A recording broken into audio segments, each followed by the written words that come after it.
Eksploitasi seksual secara dalam talian terhadap kanak-kanak di Malaysia semakin membimbangkan apabila sebanyak 106,764 alamat protokol internet IP berdaftar di negara ini dikesan membuat perkongsian kandungan lucah membabitkan golongan itu sejak 2017 hingga Ogos lalu.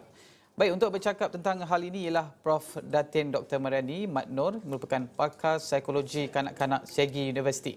Baik, Prof. Terima kasih kerana sudi bersama dengan Buletin Awani pada jam ini. Ya, terima kasih kembali. Baik, Prof. Yang pertama, bagaimana kita ingin melihat kalau trend kepada ketika ini kita lihat kanak-kanak dan ibu bapa ini sendiri sudah pun meletakkan gadget ini sebagai satu bahan utama untuk diberikan kepada anak-anak mereka dan dalam masa yang sama dari sudut kawalan itu bagaimana, Prof? Baik, sebenarnya gadget ini telah mula menjadi popular dalam kalangan kanak-kanak sejak PKP ya, iaitu semasa proses pengajaran dan pembelajaran perlu berlaku dalam talian. Di situlah mereka mengenali gadget, di situlah mereka boleh memegang gadget itu. Kemungkinan dikatakan bahawa mau mendapatkan maklumat-maklumat tentang subjek-subjek tertentu ya. Jadi di sini kita jangan lupa juga bahawa kalau kita lihat dalam keadaan sekarang juga gadget juga adalah merupakan bahan mainan bagi kanak-kanak. Dan di sini kalau kita tahu kanak-kanak dalam akta kita di Malaysia, kanak-kanak itu sehingga umur 18 tahun. Jadi maknanya termasuklah kalau di sini mereka yang berumur 12 tahun hinggalah ke 18 tahun. Jadi kalau kita lihat di sini, ibu bapa memainkan peranan yang sangat penting. Namanya telefon pintar. Jadi pemantauan ibu bapa harus lebih pintar lagi. Jadi maksudnya di sini adalah kita tahu bahawa sekarang ini banyak berlaku eksploitasi dalam kalangan kanak-kanak, terutama dalam jenayah seksual. Jadi yang pertama yang perlu ibu bapa perlu ambil perhatian ialah terutama kanak-kanak di sekolah rendah. Waktu mereka melayari internet ataupun mengguna pakai telefon pintar itu perlu dihadkan. Kemungkinan 2 jam dalam satu hari. Jadi maksudnya kanak-kanak ini akan cuba mendapatkan aktiviti-aktiviti lain selain daripada menggunakan telefon pintar itu. Dan semestinya ibu bapa perlu menyediakan ataupun memastikan aktiviti rutin harian anak-anak itu ketika di rumah dipantau atau disediakan. Maksudnya dirancang awal lah. Bagi yang remaja, kita boleh katakan bahawa kita akan memastikan bahawa penggunaan telefon pintar dihadkan. Tetapi sebagai remaja, mereka ini bebas kadang-kadang daripada kawalan fizikal ibu bapa itu sendiri. Jadi boleh disebut. Tapi sama ada mereka patuh atau tidak itu bergantung. Kemudian yang ketiga ialah sewaktu anak-anak ini melayari laman web tersebut, ibu bapa juga perlu memantau. Jadi bagi mereka yang dikatakan tak ada di rumah, tidak tahu siapa yang akan memantau, kemungkinan ada lagi mereka yang lebih dewasa yang ada di rumah itu untuk memastikan mereka melayari laman laman sesawang yang sebenarnya. Dan pastinya dalam aspek contoh melalui teladan itu, ibu bapa apabila di rumah itu perlu mengurangkan had penggunaan telefon pintar itu sendiri. Lebih banyakkan komunikasi, lebih banyakkan bercakap dengan anak-anak supaya anak merasakan bahawa mereka diberi perhatian dan mereka dapat mengisi masa kekosongan mereka. Kerana perlu ingat ya Ilmi bahawa telefon pintar ini adalah seperti saya sebut tadi, bahan mainan. Mereka nak hiburan, mereka nak masa mereka diisi. Jadi di sinilah ibu bapa sekarang ini, ibu bapa yang perlu memainkan peranan yang lebih pintar daripada telefon, apa yang dikatakan sebagai telefon pintar itu sendiri. Okey, baik Prof. Prof tadi ada mengatakan bahawa gadget dan kalau kita lihat juga perkara itu jelas bahawa sekarang ini gadget ini boleh dikatakan medium utama untuk kanak-kanak maupun remaja yang telah pun meningkat dewasa. Tapi dalam masa yang sama juga bagaimana kita ingin fahamkan ibu bapa mengenai dengan tanggungjawab mereka untuk mendidik anak-anak tentang bahaya berhubung dengan jenayah ini dan dalam masa yang sama juga bagaimana kita nak mungkin Prof ada menyentuh dengan menghadkan penggunaan gadget.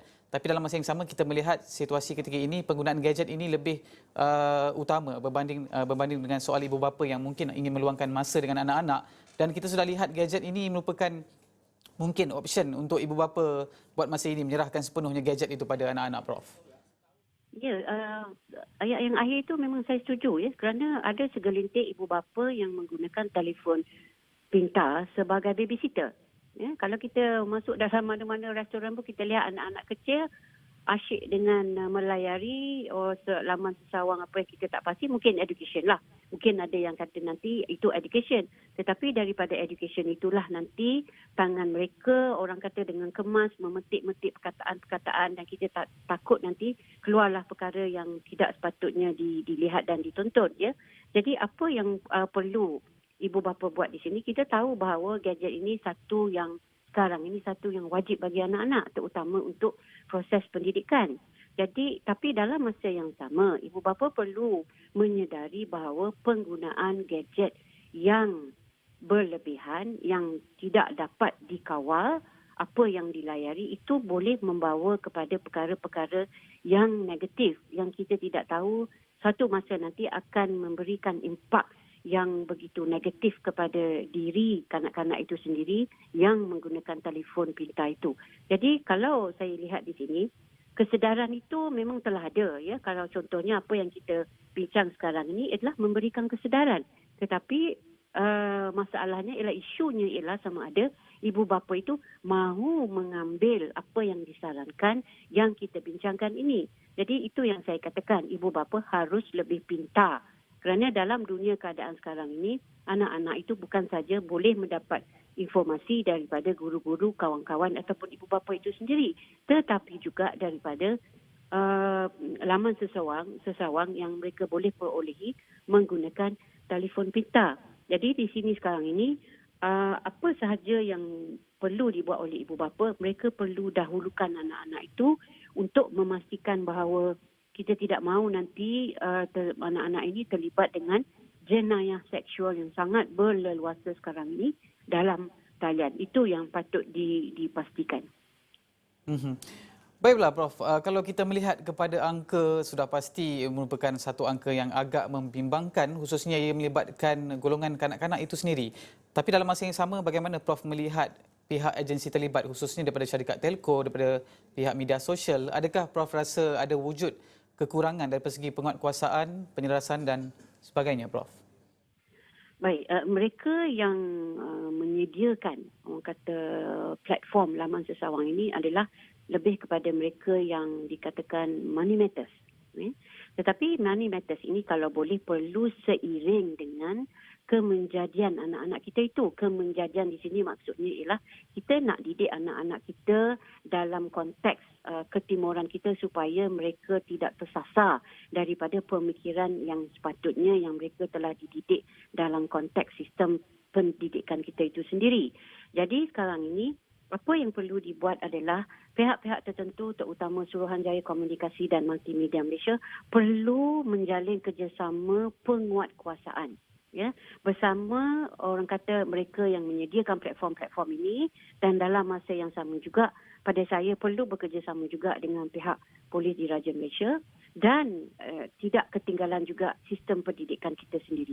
Sebenarnya apa yang berlaku ialah kesedaran itu datangnya daripada pengetahuan mereka, arifnya mereka tentang apa itu seksual. Kalau itu jenayah seksual yang kita bincang ataupun mungkin jenayah lain. Jadi kalau jenayah seksual itu sendiri, anak-anak sama ada kanak-kanak atau remaja perlu diberi pendedahan tentang pendidikan seksual.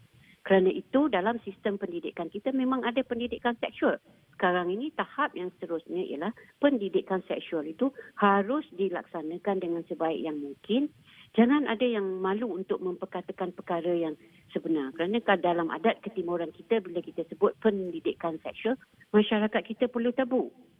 Ya, tapi sebenarnya pendidikan seksual itu ialah asas kepada pengetahuan yang perlu diketahui oleh kanak-kanak, remaja ataupun ibu bapa itu sendiri yang kemungkinan apa dengan apa yang mereka lakukan tetapi mereka tidak menyedari apa yang boleh berlaku terhadap anak-anak mereka ini jika sekiranya pendidikan reproduktiviti dan seksualiti tidak diambil perhatian oleh ibu bapa terutama untuk kelangsungan hidup anak-anak ini dalam konteks apa yang dikatakan apa itu seksual sebenarnya ataupun sexuality ataupun reproductivity itu. Jadi di sini bukan sahaja Suruhanjaya tapi ibu bapa mainkan peranan penting. Baik.